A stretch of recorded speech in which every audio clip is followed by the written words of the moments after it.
The rain did not fall gently that night. It came down like judgment, cold and merciless, soaking the cracked earth and turning the narrow dirt road into a river of mud. The woman stood in the open field, her thin shawl clutched tightly around her shoulders, while the sky roared above her like it had chosen her alone for punishment. Her name was Amina, and she had no shelter, neither for herself nor for the three trembling cattle huddled behind her. Each drop of rain felt like a reminder of everything she had lost. Amina had once had a small shed. It wasn't much, just rusted tin, sheets and wooden poles, but it kept the rain off her animals, and that was enough. Then the landlord sold the land. No warning, no mercy. One morning she woke up to men tearing the shed apart, laughing as the tin crashed to the ground. "You have no papers," they said. "Take your animals and go," she begged. She cried. But poverty has no voice loud enough to stop greed. Now she stood on borrowed land she knew she could be chased from at any moment. The cattle were her life, her only income, her only hope. Without them, she was nothing.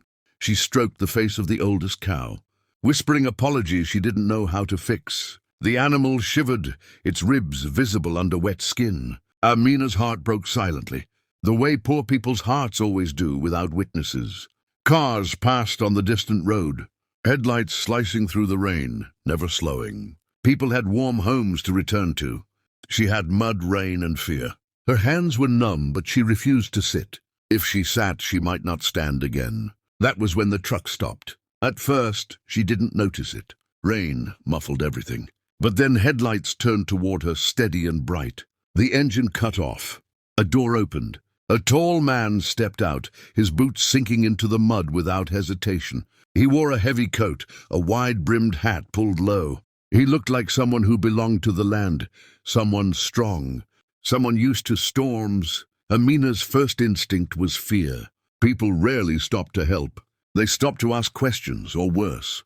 The man studied the scene quietly, the shaking cattle, the woman soaked to the bone, the empty field offering no protection. His eyes didn't judge. They measured, then softened. "Why are you standing out here in this rain?" he asked. Amina swallowed hard. I have nowhere else to go." He looked at the animals again. "They'll get sick out here." "I know," she whispered, tears mixing with rain. "But I have no shelter." The man was silent for a long moment. Rain drummed against his hat. Then he said words that would change her life forever. "Come with me." Amina stared at him, stunned. "What?" "My ranch is 10 minutes from here," he said calmly. "You and your cattle can stay there, at least until this storm passes." Her heart pounded. Kindness sounded dangerous when you were used to cruelty. "Why?" she asked, her voice shaking. "You don't know me." He met her eyes. "I know enough." She hesitated. Every warning she had ever learned screamed inside her. But the cattle moaned softly, cold and exhausted. She looked at the rain-soaked sky, then back at the man. With nothing left to lose, she nodded. The ranch was nothing like she imagined. It wasn't luxurious, but it was solid. Strong fences, dry barns, warm lights glowing like safety itself. As soon as the cattle were led inside, they calmed, as if they too understood they had been saved. Amina stood at the barn door, unable to move. Her knees buckled, not from weakness but relief. The man handed her a blanket. "You can sleep in the small room by the barn tonight," he said. "We'll talk in the morning." That night, as rain continued to fall outside, Amina slept for the first time in months without fear. She did not know yet that this rancher Daniel carried his own scars. Nor did she know that her arrival would awaken a battle. He had long buried one that would test his courage, his land, and his heart. And as dawn slowly approached, neither of them realized that what began as an act of kindness would soon become a story people would talk about for years. Morning came slowly over the ranch, the kind of quiet dawn that follows a night of violent rain. Mist hovered above the fields like a soft veil, and the air smelled of wet soil and fresh beginnings. Amina woke before the sun, startled at first by the unfamiliar warmth around her. The small room beside the barn was simple. Wooden walls, a narrow bed, a single window, but to her it felt like a palace. For the first time in many months, She had slept without waking in fear that someone would chase her away. She stepped outside hesitantly. The cattle were calm, feeding on dry hay, their eyes no longer wide with panic. Seeing them safe made her chest tighten with emotion. She placed her hand over her mouth, fighting tears. This place had given them more than shelter. It had given them dignity. Daniel was already awake.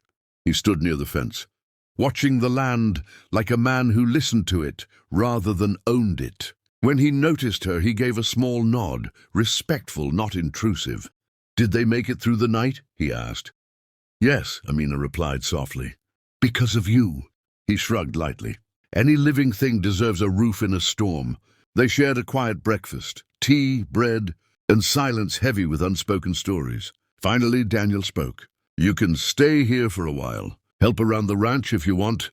No pressure." Amina's hands trembled as she held her cup. "People don't do things like this," she said. "Not without a reason." Daniel's gaze drifted toward the hills. "I wasn't always kind," he admitted. "I've taken more from life than I deserved. This land gave me a second chance. I don't want to waste it." Over the following weeks, Amina worked harder than anyone expected. She cleaned stalls, repaired fences, tended animals with a gentleness born from hardship. Slowly, the ranch began to change, not in size but in spirit. Workers noticed it. The animals seemed calmer.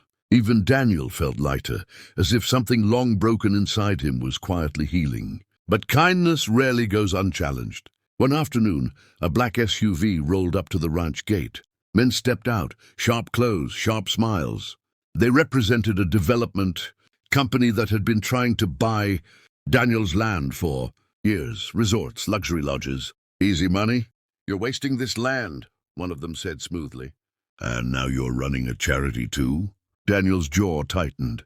"This land isn't for sale." Their eyes shifted toward the barn, toward Amina and the cattle. "Be careful who you protect," another warned. "Poor people bring trouble." That night, fences were damaged. One cow went missing. Amina blamed herself, ready to leave before she caused more harm. "I'll go," she said, packing her few belongings.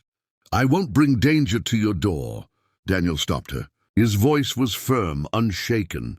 "This is my land, and you are not the problem." He called the authorities. He stood his ground. For the first time in years, he chose a side. Not profit, not fear, but people. Days later, the missing cow was found. The developers backed off, realizing Daniel would not bend. Word spread through nearby villages, not about the land, but about the man who refused to sell his soul.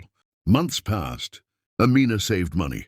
Daniel helped her build a small shelter of her own on a legal piece of land nearby. On the day she moved, rain fell again, softly this time. She stood at the gate, tears in her eyes. "You didn't just give me shelter," she said. "You gave me a future."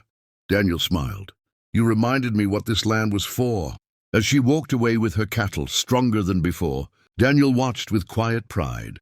He knew the world was still harsh. Storms would come again. But sometimes, all it takes is one human moment to change everything. And somewhere between rain and refuge, two broken lives had found purpose again.